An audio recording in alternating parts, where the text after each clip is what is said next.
اعوذ باللہ من الشیطان الرجیم، بسم اللہ الرحمن الرحیم۔ حضرت امیر المومنین علی ابن ابی طالب علیہ السلام کے فرامین کا سلسلہ اور سلسلے کا 45واں فرمان آپ صاحبان کی خدمت میں ہدیہ کرنے کا شرف حاصل کیا جا رہا ہے۔ اس فرمان میں مولا نے مومن اور منافق کی پہچان بتائی ہے، تو دیکھیے مومنوں کے امیر کس انداز میں مومن اور منافق کی پہچان بیان فرما رہے ہیں۔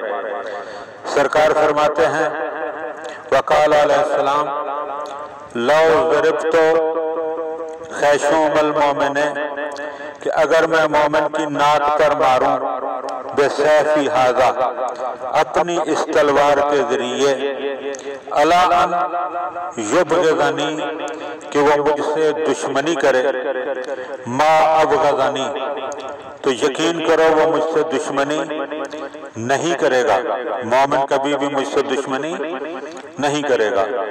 ولو سببت الدنیا، اگر میں دنیا جو ہے اس کو ڈال دوں بے نعماتہا، اس کی نعمتوں کے ساتھ، علی المنافق، منافق کی جھولی میں، الا ان یحبنی، کہ وہ مجھ سے محبت کرے، ما احببنی، یقین کرو وہ کبھی بھی مجھ سے محبت نہیں کرے گا۔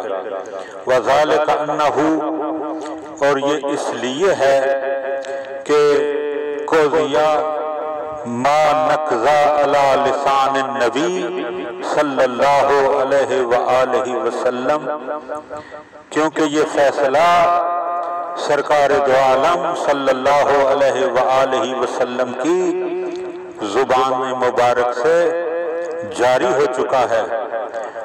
وَكَأَنَّهُ قَالَ، آپ صلی اللہ علیہ وآلہ وسلم نے ارشاد فرمایا یا علی لا یبغضک مومن، اے علی مومن کبھی بھی تجھ سے بغض نہیں رکھے گا، یعنی کبھی بھی آپ کا دشمن نہیں ہوگا۔ ولا یحبک منافقا، اور کبھی بھی منافق آپ سے محبت نہیں کرے گا۔ امیر المومنین علیہ السلام یہ کہنا چاہتے ہیں کہ مجھے اپنے بارے میں مومن اور منافق کی دشمنی پر اتنا کامل یقین ہے، اس بنیاد پر یہ یقین حاصل ہے کہ یہ بات زبان رسالت سے پہلے ادا ہو چکی ہے، اور رسول خدا کا فرمان کبھی بھی غلط نہیں ہو سکتا۔ سبحان اللہ، ایمان بالرسول ہو تو ایسا ہو۔ اللہم صلی علی محمد و آل محمد۔